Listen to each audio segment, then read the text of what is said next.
Morning, everybody. Scott Fisher here again with you this morning. Senior Resource Connectors, as you know, is your place for trusted, vetted resources that help families navigate the challenges of aging. So many of us, what we call ourselves the adult kids, are literally faced with very challenging circumstances because someone we love so much, so a mother, a father, an aunt, uncle, a close relative is going through a lot when they're aging, and with that comes a lot of challenges. And as the adult kids, many of us are still raising our families. We have kids at home potentially. We have grandchildren. We're balancing a marriage. A work-life balance is always hard to maintain. And Connectors was formed 3 years ago, everybody, to be that resource for those families that need support, guidance, and wisdom through the aging journey of a loved one. And so we put a coalition together of 40 plus companies. And today you're going to meet Robert Montgomery, who's one of those coalition members. He's a guy we've gotten to know over the last year, and he is one of the very kindest, most charitable, giving men I know. And so, Robert, welcome. Robert's with Universal Wealth and the Legacy Benefits Alliance. And so, Robert, welcome this morning. Glad to have you with us, man. Thank you. Glad to be here. Awesome. Hey, what I usually like to do is just start by, giving our guest in just a minute or three to talk a little bit about what was your motive to enter this space. You must see and deal with a lot of stuff in the insurance spaces. And so would you talk about that a minute? Well, what got me into this industry is I sat down with one of the reps with a company to basically get my own retirement plan set up. I was working for Amazon at the time. I was working for Amazon at the time. I was 55 years old and had no retirement plan set up. And I was worried because I was, like I said, 55 years old and worried about if I couldn't work anymore, what was going to happen, because I had no retirement plan set up. So I sat down with a rep from a different company and basically helped me set up a retirement plan. And at the end of the meeting, he was like, "Hey, you should come work for our company," even and I'm like, I don't think so. I don't know how to do this. He goes, "Hey, we will train you." So long story short, he ended up talking me into joining the company part-time. I kept my full-time job at Amazon and did this part-time. Ended up getting licensed, right? And discovered I love doing this. It was like, wow, I sit down with families and I help them with their finances. I help them get the retirement plan set up. I help them, I help set their children up planning for college, stuff like that. And I'm like, I like doing this. So I ended up quitting Amazon, and now I do this full time. This is what I love. I love doing this. It's like, this is great. It's awesome. And then about a year ago, I discovered Medicare, right? I got Medicare certified. Somebody told me, hey, you should help, get Medicare certified and help seniors in Medicare. I'm like, I don't know. But eventually he talked me into doing that, got certified. And now I like that more than I found out that that's my passion. I love doing it. I love helping seniors basically navigate the whole Medicare, very confusing for most people. And I help understand it. So, and now I love doing that. So, yeah. Well, I'm 61, Robert. I'll be 62 in a few months. And so I'm looking down the barrel of needing Medicare or making that selection myself in a few years. And I understand people get real nervous about that and they don't know which way to turn. Do they stay with their company insurance? And so I guess if you're in that, I guess in the same age group I'm in, that adult child that might have a parent already on Medicare, yes, you could help me quite a bit over the next few years navigate that selection, right? I find that most people have a hard time choosing the right plan. What's the right plan for me? So I help them navigate and understand Medicare better so they can choose the plan that's best for them. Gotcha. And then for my parent or my mom, in my case, mom made a selection a long time ago. How do I know that mom's selection is the right one? How do you help me in that situation? Well, I would sit down with you and basically audit the plan she's currently on and see if she's on the best plan. If it is, we keep her on that plan. If it's not, we find, hey, this is a better plan for them. Gotcha. Let's switch over to that plan. Gotcha. Do me a favor. I understand that when you say what plan to choose or what avenue, but maybe this would be a good time to point out for those listening, um, the path towards Advantage plan that people could take, the Yes. path towards a supplement with a Part D plan. Would you take a second to tell us about the first choice and then the different stops that are along the way after you make that first choice? Okay, well, first of all, you have to, because there's like the original Medicare, which is the federal government's plan. It's called original Medicare, Part A, Part B. So you can stick with original Medicare and stay on the government plan, but that's a fee for service. So you have to pay for each individual fee. But there's also what is called a Medicare Advantage plan, also called Part C plans, which are private insurance plans. And those right there is for people who like, you basically pay a monthly premium, but it covers a lot more than original Medicare does. And what you're talking about supplement plans is because original Medicare Part A and Part B, there's a lot of things that they don't cover, which Part C plans do. So if you don't want to switch over to a Part C plan or Medicare Advantage plan, you can basically get a supplement plan to help cover some of the things that Part A and Part B don't cover. Yeah. So It seems like a lot of people love that Advantage plan because they do have a lot of coverage. Their drug benefits are involved in that.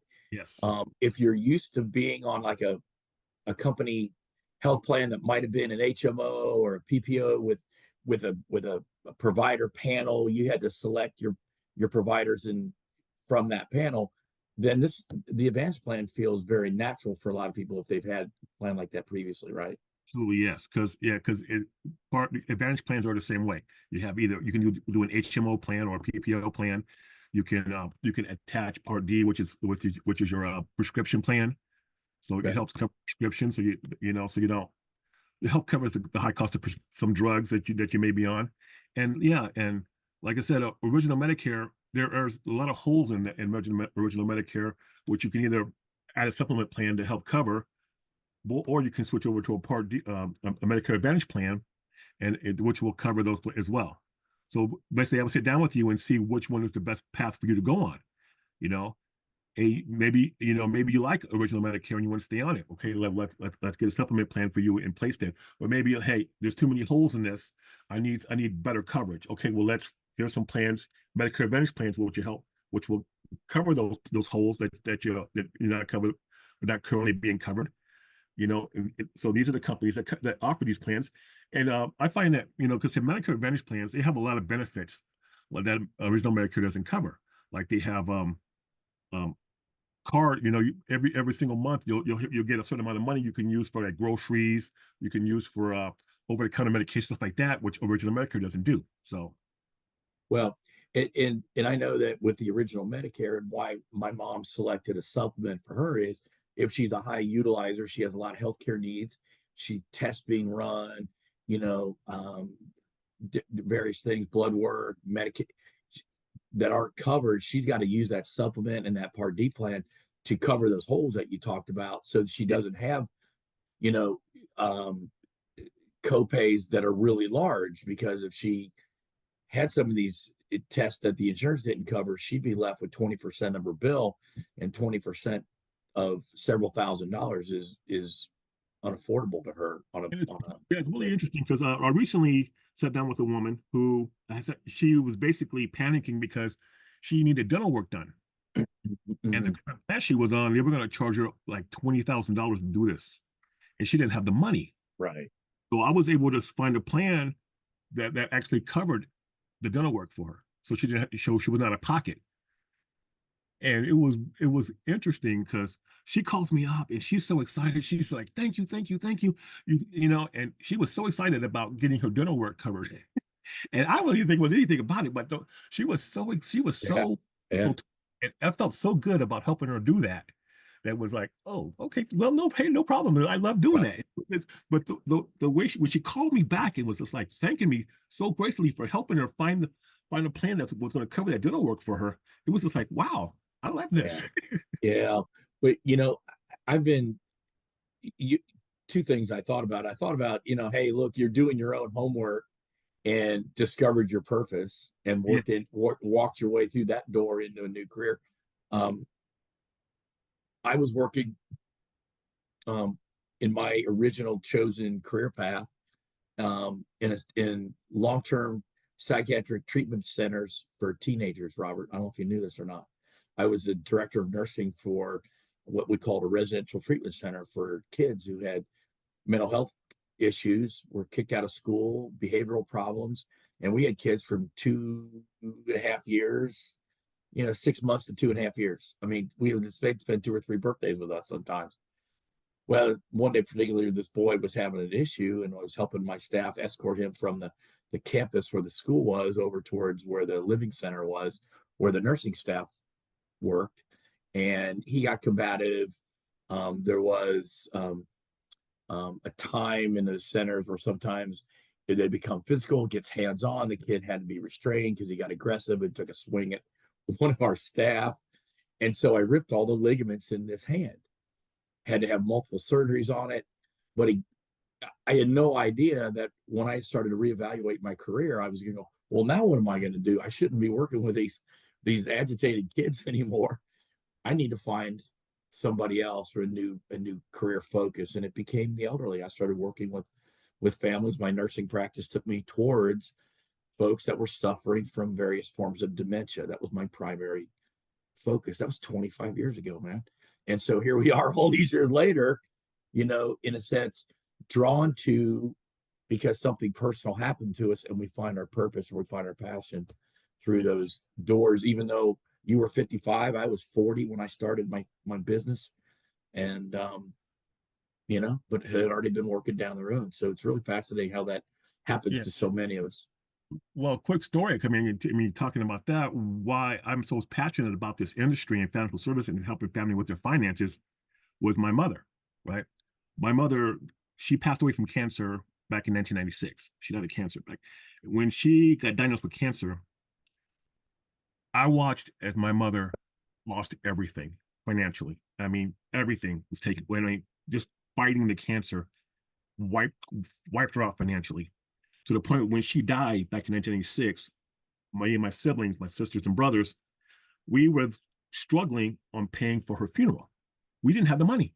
We couldn't figure out how to come up with the money to pay for her burial, and the stress involved with that, which is what finally her church stepped up, and they put together and raised the money for our funeral, which saved us. But back when I sat down with that guy, 7 years ago, to get my own financial, the main reason why I did that was because I felt that if anything would have happened to me, I didn't want my brothers and sisters to go through that again. Yeah. I was going to get myself set up, so if anything would have happened to me, they didn't have to come up with the money to pay for my funeral. So I got that set up. So I still have that set up right now. So if anything happens to me, they don't have to worry. Yeah. But to help other families not go through what we went through to bury my mother, I love doing that. Okay. Oh man. I love, just making sure, okay, even if that's all we do is put up a final expense plan in place. So if anything would happen to you, your family won't have to struggle with paying for how are we gonna pay for the funeral? Because I see people all the time with doing car washes and bake sales, help pay for help pay for, not have to go through that. Yeah. Yeah. GoFundMe now, do the GoFundMe program and stuff. Yeah, all that stuff. I don't have to worry about that with myself. So right. I got my whole thing set up. So, well, plus, then I discovered that you can also, using life insurance is a great way. I don't know if to actually build and maintain wealth in this country. So, and learning all that stuff is like, this is awesome. I love doing this. Yeah. Thankfully, there's men like you, women like you that love to teach and love to, hey, you're not selling anything. I'm helping you look at the often inevitable life challenges, and here's a solution, or here's a multiple choices of solutions. I am not. To help you get through this. I'm not a good salesman. I will sit down with you and tell you, hey, I can educate you on this stuff, but in the end, it's up to you. You want to do this? No, okay, well, I years ago, we were putting together our trade association for the industry that I've been a part of for 22 years. We call that the senior referral and placement industry. And Robert, at that time, there was no oversight. There still isn't any state oversight, but there was no best practices. There was no structure to the industry whatsoever. And those of us that were in that room, we were trying to come up with I don't know, some sort of mission statement or some sort of descriptive, that we could easily say. And we came up with something that was, I think, powerful, but it really is much beyond. It's a statement that goes beyond our industry, and it's really applies to what you just said. But we came up with the phrase: "We are educators, we are advocates, and we are experts in the resources of our community." And we carry that mission here through connectors. But now that I hang out with guys like Robert, I hang out with elder law attorneys like Jason May and Stephanie Bivens and such. Like, we're all that way. We're all educators. We're all advocates, and through this coalition, we all become experts in the resources of our community. Um, I often tell families that I just help them in the placement of their parent or whatever. Robert, exactly what you just said. Yeah. Now, where are you at with your planning so your kids don't have to do what you just did for your parent, or you're having to come up with the money to cover long-term care for your mother? Would you like to talk to an educator about options available to you that you could put in place so that you don't have to have the same pain? Your kids won't experience the same pain that you're experiencing right now with your parents. And that's the right approach, right? Yes, absolutely. I think that people should plan, especially long-term care stuff like that, because the government, they say that 70% of us are going to need some from long-term care before we pass. I Yeah. mean, the thing is, nobody leaves this planet alive. We're all going to die. Yeah. A majority of us are going to get sick before we do, and Right. the cost of basically healthcare and maintaining that as we age, it's becoming more and more expensive, and most people can't afford that. Yeah. Yeah. So I think even if you're in your 30s, your 40s, something, and you're younger, you should start thinking about, if something were to happen to me, how is my family going to be able to deal with it? So I'm a proponent of, hey, when you're younger, start putting a plan in place. If something happens and you do, dementia, Alzheimer's, cancer, stuff like that, it's not going to financially um, devastate your family, Yeah. Yeah. because it will. Because I have proof of that. Yeah. Diagnosed with a disease can financially wipe your family out. Yeah. And so you need to put a plan in place that's going to help you with that. And a long-term care plan, I think everybody needs to get one. My insurance has a long-term care plan, so that if something happens to me, it's going to help cover the high cost of, if I have to go into a facility, it's going to help cover those costs. And people need to worry about, okay, because right now, I mean, currently, even if you choose to stay at home, and get treated at home, the average cost for long-term care to have somebody come in a couple of hours a day, it's around 30 grand a year. Yeah. To go into a facility and do, it's about 85,000 a year. Yeah. Average. And they say that in the next 10 years, it's going to go up to 125,000 a year. Well, Are you prepared? Is your family prepared to cover that cost if you need to go into a facility? Yeah. If so, and you should be thinking about that when you're young, when you're in your 30s and your 40s, so that I'm going to say the premiums are a lot lower. If you try to get something set in place when you're 50 or 60, it's going to be much more expensive. I'll share another piece of it. Now, underwriting and getting it through and qualified is a harder challenge when you're 61 and you're on blood pressure pills than you are at 40 and you're totally healthy. So, just Yeah, just speaking from experience. Trust me, when I got my plan in place, I was 55, and it was a bit of a struggle getting Yeah. approved. Yeah. I Hey, understand. Now that I'm 61 as well. Yeah. Hey, It might be even harder if I tried today. Luckily, I got it done when I was 55 and not 61. amen to that. Hey, before we go, we got to wrap this up. But you touched on a really important thing, and I just want to highlight one last little nugget here. I've heard families tell me, well, mom doesn't have any money, and so we'll just turn her over to the state, or we'll just have the public benefits step in. And I just got to tell everybody, look, the federal government works with each state individually, and they create a Medicaid long-term care program in Arizona. We call that Arizona Long-Term Care System or Services, and it's ALTEX. We call ALTCS. Yeah. However, it is not a financially based program exclusively. There's a financial component to it, but it's also health side. And so for many families, they aren't, their loved one isn't sick enough or needy enough. And if you don't have a financial plan to cover that, and you need long-term care or they're by themselves, right? This can be financially devastating, and you're getting at Yes. that. So don't depend on the public money and funding of this. And the more people that are coming to this point are drawing out of that tank, there's less to go around. Over 80% or about 80% of all applications for long-term care, Robert, are being rejected Yeah, right now. oh, absolutely. And in fact, I actually had to deal with a lady who, because it's not just health basis, it's financial basis. If you have too many assets, Well, especially for Medicaid, you're going to be denied. you'll be denied. Yeah. And they were actually trying to get this woman because she was trying to get her father into a long-term care facility, but he had too many assets. So the only way that he could be approved for Medicaid was they were making her sell his house and his everything, because they basically told if he had more than $2,500 in assets, he wouldn't qualify. Right. That's a So qualifier. so he basically had to basically sell off everything so to lower the amount of assets he had so he can qualify for Medicaid. So if you have like if you own a home or if you have all this stuff, if you have too much money, you're not going to qualify for Medicaid. That could sure complicate things a lot. You could Yeah. be in a place where you're not making enough to pay for it, but you have too much to qualify for Medicaid. So And there are there's people that are just over the income threshold and they have to do some extra planning around that. So yes, we have, just let you guys know, if you're listening to this conversation and you're thinking, oh my gosh, well, Robert can help you with this. We also have elder law attorneys that specialize in that acquisition of those public benefits through the state or potentially through the Veterans Administration. And so we can help you with those questions here at Connectors. But Robert, you make great points, man. And I just can't, and I'm sure you can't either, just encourage people, do your planning, get educated, right? oh, definitely get educated. Definitely, put together a plan that's going to not just protect you, but protect your family. Awesome. That's the main thing right there.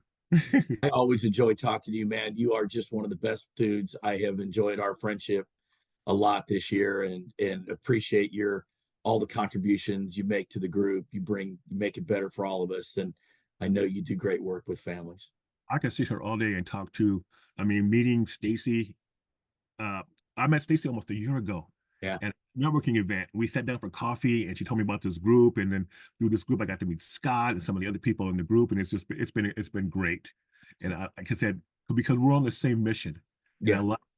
so we're following the same path, and basically getting this, associate with this group and the people in this group it's been great, and so I love Senior Resource Connectors. I think that their mission is my mission, and so I'm going to keep going. Awesome. Well, we are just super happy to have created this relationship and this friendship with you this year. And to our listeners, thank you for joining us today. Robert and I and the others are here for you to answer your questions. It doesn't cost us anything to email us or reach out to us by phone.